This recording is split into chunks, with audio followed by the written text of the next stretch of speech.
make 400 to 500k gold a week in Lost Ark. A majority of that is Unbound raid gold, but there's a decent portion that is farmed outside of raids, and I'm going to break down every daily and weekly task that I use to farm that gold. I'll break this down into sections for bound and unbound gold sources, but if you're a brand new player, stick around to the very end as I break down a step-by-step plan to get you making gold ASAP. These are my credentials. I have just shy of 10k hours in the game and have multiple gold earning videos thus far, with my most notable being my claim at 100k plus additional gold weekly, just from flipping a certain resource. With T4 seeing a slight reshaping of previous methods, I have seen many comments asking about this, so let's not waste any more time and get right into it.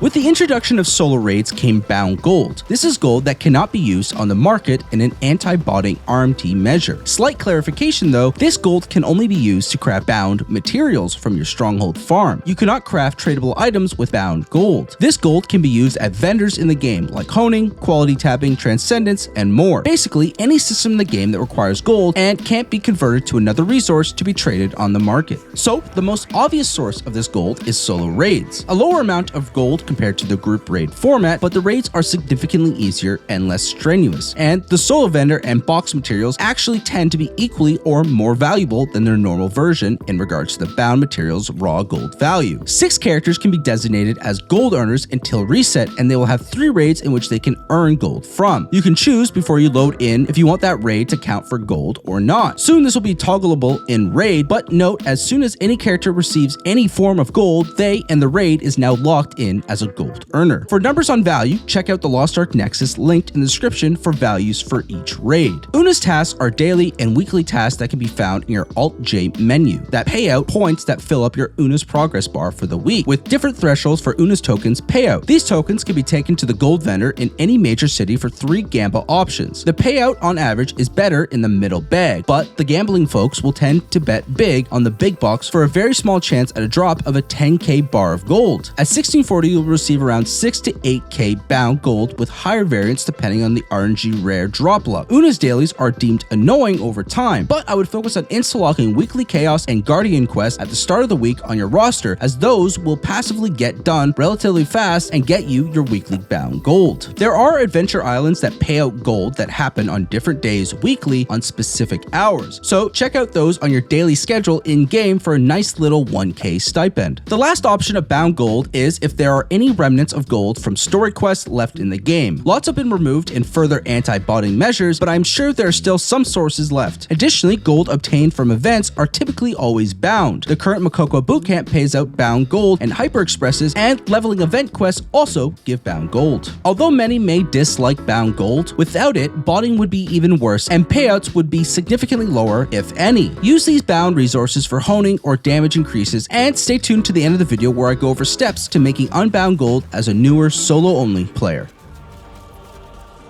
Unbound Gold is gold that can be used anywhere, free reign. Starting off with the obvious, raids are the largest weekly source of gold for your roster, but if you want Unbound, it needs to be group raids. Hard modes pay out more, but do check the Nexus link in the description to see gold priority for your character's current level. I personally run hard mode Echidna, A-Gear, and Behemoth with my roster. This isn't the most gold efficient, but it is the most time efficient to get in and out with my static and pugs. Dailies like Chaos and Guardian raids drop Unbound materials bar a few exceptions. Depending on where you currently are with your goals and roster, it could be a viable option to just offload the Unbound to the market, especially if the market is up big, which currently it is pre-Brow's release. In my case, all my gold earners are 1660 plus. I've been buying boxes on all tier 4 raids since the start of season 3 and sell all my Unbound materials. Do note that things like ability stones of certain sets and even amulet can fetch a few hundred gold each and even 1,000 plus on very sought out pieces. So if you're in need of gold, check these out as well. On rested dailies, I make just shy of 50k gold for my roster. This isn't a casual roster. I have 9 characters 1640 plus, but I opt to slowly build bound from raids to hone rather than using all materials gained to get as much raw gold as possible. The Nexus raid rewards chart will show the value of materials gained from the box, so definitely check this out before following my personal choices. As value changes changes weekly in this game. For any new player, I would highly recommend waiting for big honing events to push more characters up into tier 4, and highly recommend the weekly restocks of materials from the solo vendor that are character specific, especially the fusions. Also note, joining a guild will give you access to the guild vendor that nets unbound materials. Not the most, but when compiled with the whole roster in a guild, it can fetch a pretty penny on reset. Saying that, join my guild, Mechanically Trash, on Lutera for a good time, I promise. Taking dailies further, there are events on a weekly schedule that pay resources and sometimes even gold. In regards to a static weekly schedule, Chaos Gates and World Bosses hold extreme value. Check out in-game schedule for these specific dates, but it's the same days weekly, usually alternating, but the same day on Sundays. These pop up on the hour. In regards to Chaos Gate, you want to be there basically on the hour at your specific gate you chose. It doesn't matter which one you pick anymore, as it match makes across your region and isn't gate specific anymore. It is, however, eye level specific, so bring your biggest character. You will load in and do 3 waves of mobs into a boss, and on that final boss, you may be lucky to proc a special instance that pays out additional materials, with a certain case that pays out 6,000 gold. This extra room is super rare and isn't expected to occur. The shard bags and dragon breaths are the main goal in regards to gold value gained from this. Typically, value of these items are at peak around Tuesday and midday Wednesday, as this is the only day where there's a gap between Chaos Gate instances. On days with Chaos Gates, they typically are at the lowest as people offload immediately. Midday Sunday is probably the worst day to sell, as is back-to-back gates. Now, in regards to world bosses, these spawn in 3 minutes after the hour. But in the high value case of Curzon's world boss, you kind of want to get there at least 15 minutes before if you want a more filled instance. You can ask for taxis in area chat, but typically these first few instances hit max capacity pretty early on. Instances with many 1660 plus arc passive characters will mow the boss down in just a few minutes, while instances with majority 1640 will sometimes take 10 plus minutes, so getting in a good instance is somewhat worth. The main value from a gold perspective from this drop is 2 level 3 tier 4 gems and relic books. Previously, the 1680 drop chance of ancient accessories held extreme value, but that value has dramatically fallen since then. There is a group bid for a relic book at the end of the instance, and if you drop one of the meta ones, that's a great payout. I would be remiss if I didn't mention the double dip. This is an issue with daylight savings, so depending on where you live and which part of the year it is for you, on reset, which is 5 AM for me on NA East, you can do the instance a second time and receive rewards. This works for both Chaos Gates and the boss, but doesn't work on back-to-back days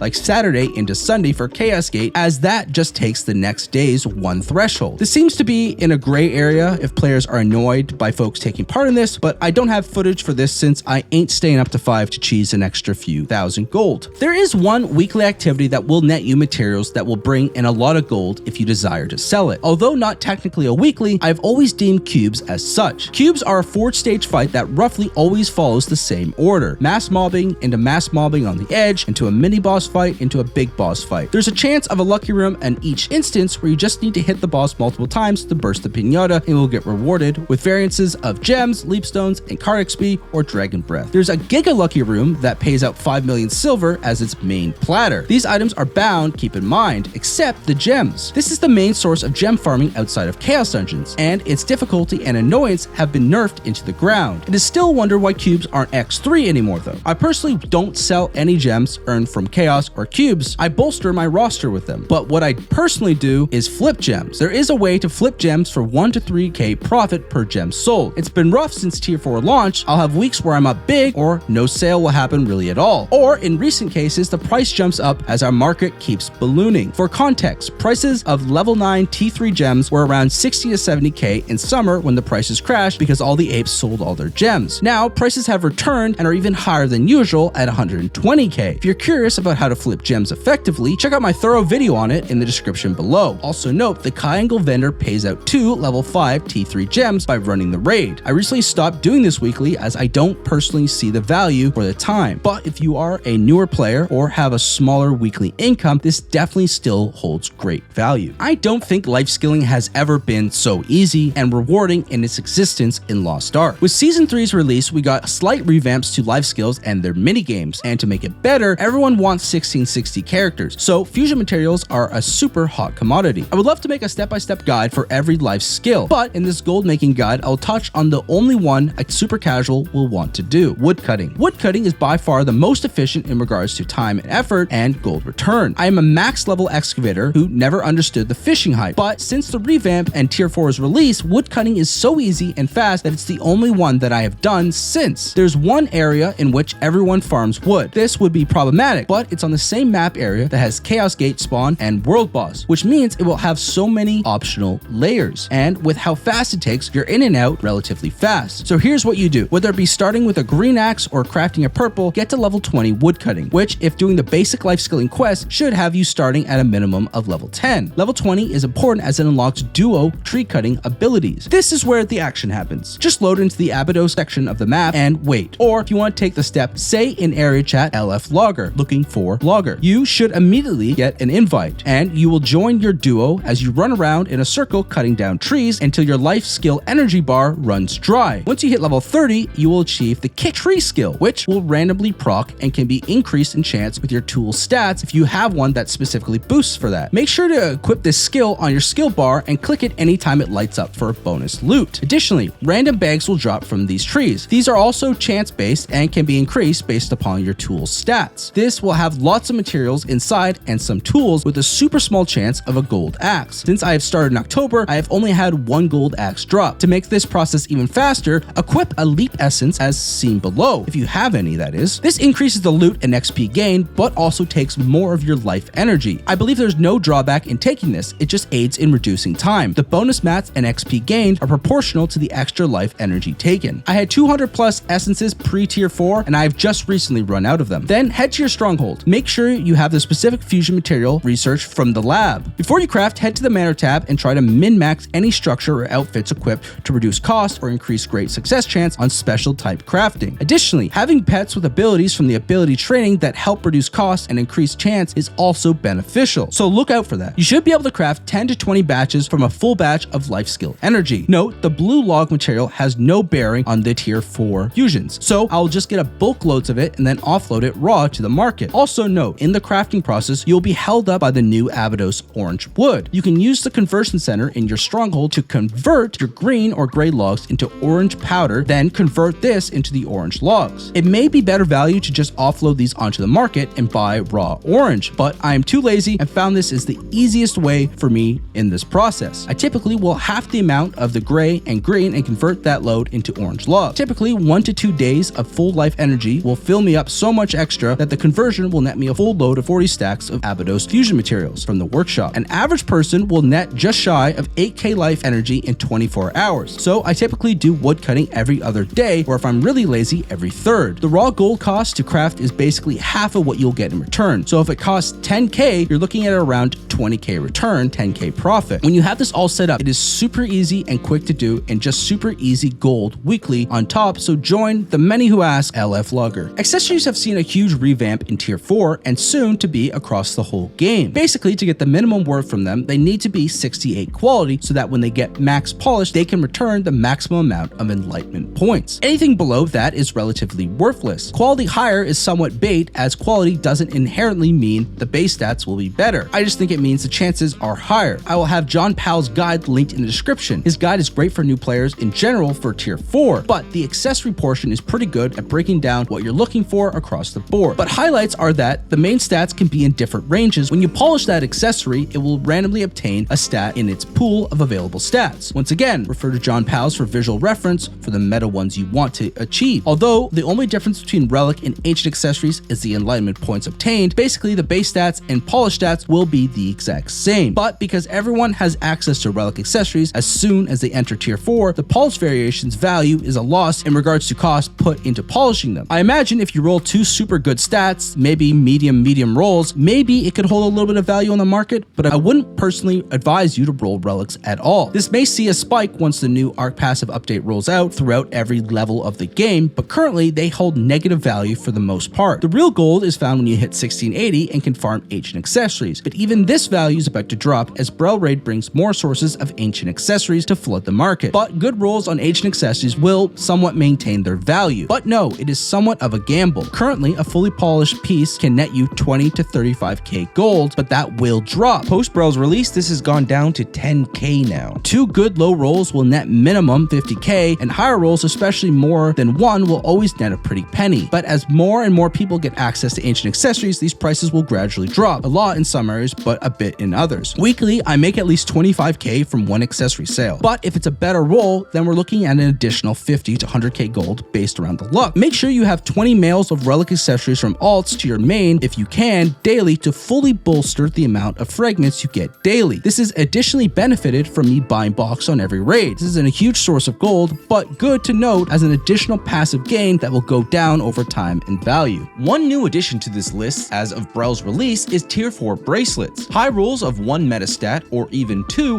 has huge value right now, and the more open slots available, the bigger the value gets. I personally got a crit spec bracelet with a super low roll, but it was worth 50k to people FOMO buying. Even only base stats with many roll options are going for a minimum of 1k currently. As weeks go by, this will drop dramatically, but the good rolls and options will always hold value, and the relics notably should be worth more as the relic upgrade to ancient boosts all the current stats locked on the bracelet and cost less fions. So keep this in mind as you get access to these immediately as you enter tier 4. Note there is another format of gold that is basically a conversion of the gold from bound to unbound. I believe this only accounts for gold from chaos and that Makoko picking event from the past. Basically, you just wait 3 days and it becomes unbound.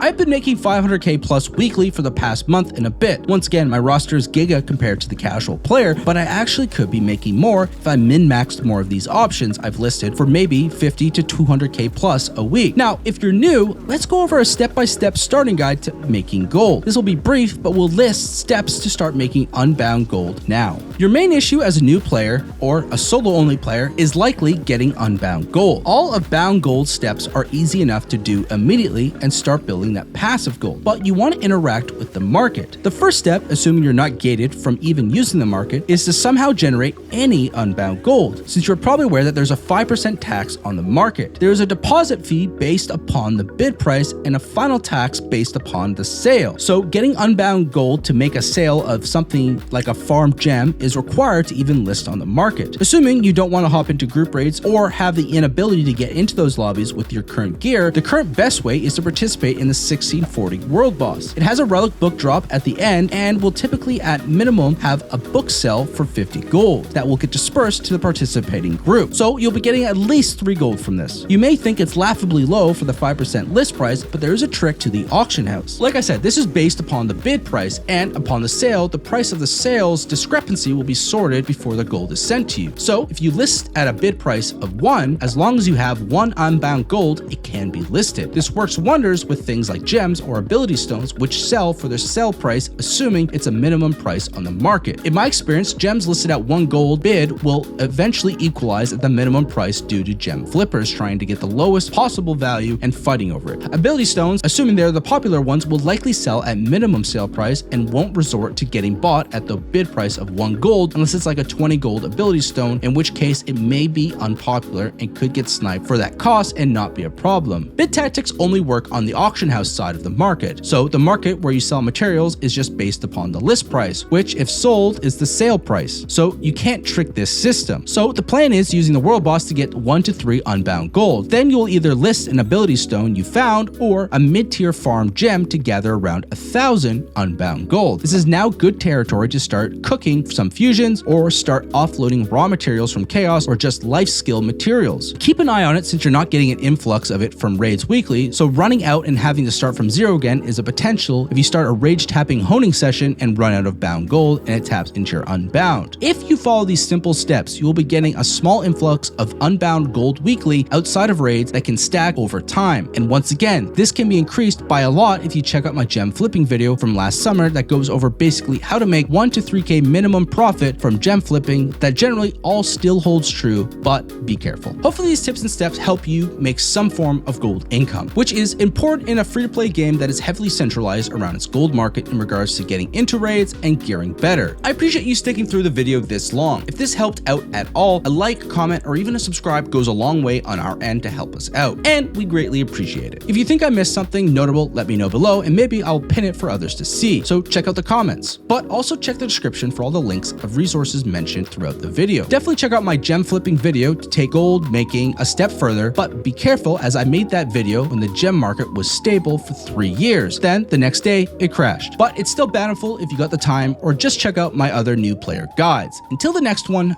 toodaloo.